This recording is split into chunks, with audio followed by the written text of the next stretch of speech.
మనము ఎక్కడైనా bank account open చేయాలనుకుంటే ఖచ్చితంగా మనకు PAN copy, Aadhaar card copy ఇవ్వాల్సిన అవసరం ఉంటుంది బ్యాంక్కి. అదే మాదిరిగా ఈ బ్యాంకులన్నీ కూడా KYC norms, know your customer ఒక నిబంధనలు పాటించాల్సిన అవసరం ఉంటుంది.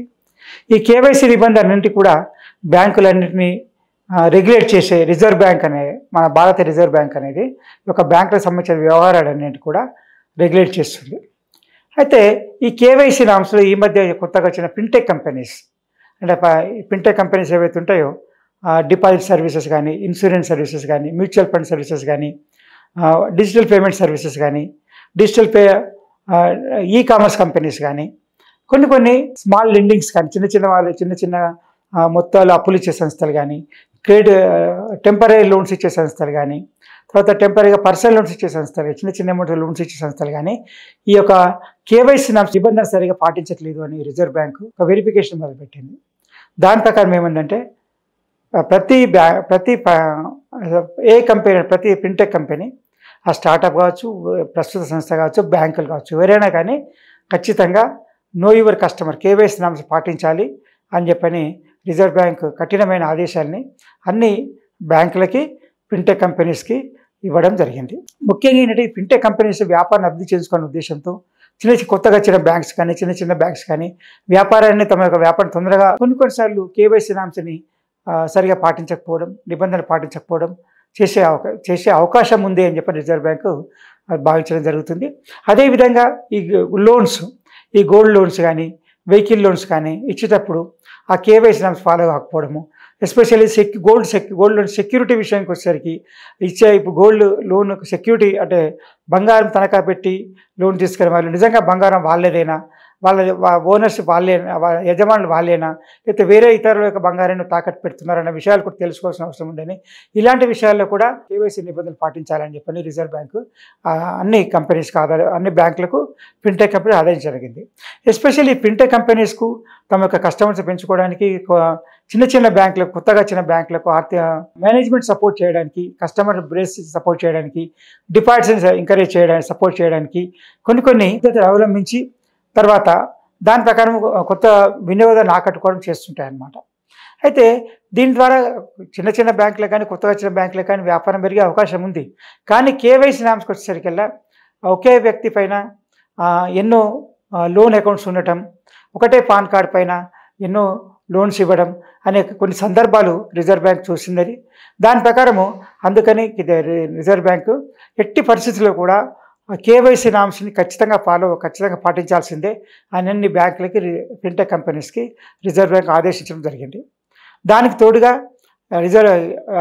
రిజర్వ్ బ్యాంక్ గైడ్లైన్స్ ప్రకారము ఈ కేవైసీ నామ్స్లో Aadhaar validation, centralised KYC, documents issued ఒకటి, డిజిటల్ లాకర్ సిస్టమ్ ఖచ్చితంగా ఒక కేవైసీ యొక్క నిబంధనలు పాటించాలని చెప్పని రిజర్వ్ బ్యాంక్ నిర్దేశించడం జరిగింది. తర్వాత దీని గురించి కొన్ని ఫిన్టెక్ కంపెనీస్ ఈ మధ్య రిజర్వ్ బ్యాంక్ జరిగిన మీటింగ్ లోపల కొంచెము అమౌంట్స్ ట్రాన్సాక్షన్ చేసే వాళ్ళకి కొన్ని రిలాక్సేషన్ ఇవ్వండి, మినహాయింపులు ఇవ్వండి అని కోరడం జరిగింది.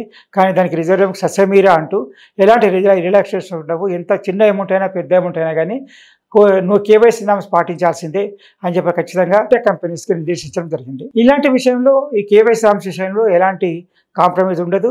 తర్వాత ఎలాంటి రిజర్వ్ బ్యాంకు ఆదేశించడం జరిగింది. దీని ద్వారా కొన్నిసార్లు ఈ ఫిన్టెక్ కంపెనీస్కి కొన్ని సమస్యలు వచ్చే అవకాశం ఉంటుంది.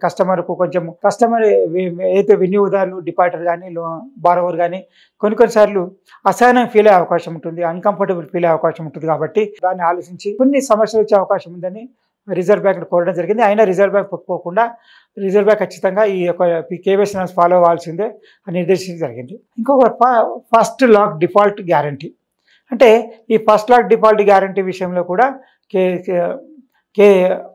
మన రిజర్వ్ బ్యాంక్ ఎట్టి పరిస్థితుల్లో కూడా 5% కంటే ఎక్కువగా డిస్బర్స్మెంట్ చేయకూడదు అని చెప్పని ఇవ్వడం జరిగింది.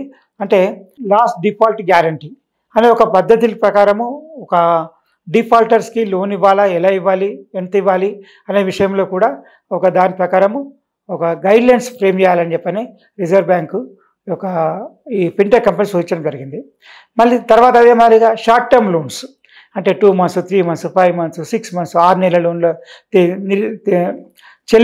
రీపేమెంట్ చెల్లించే లోన్స్ కూడా ఎలాంటి మినహాయింపు ఇవ్వకూడదని చెప్పడం జరిగింది.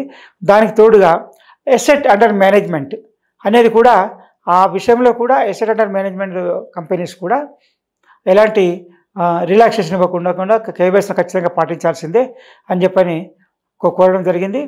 తర్వాత ఇంకా విషయం వచ్చే పేమెంట్ స్టార్టప్స్ ఉంటాయి కొన్ని.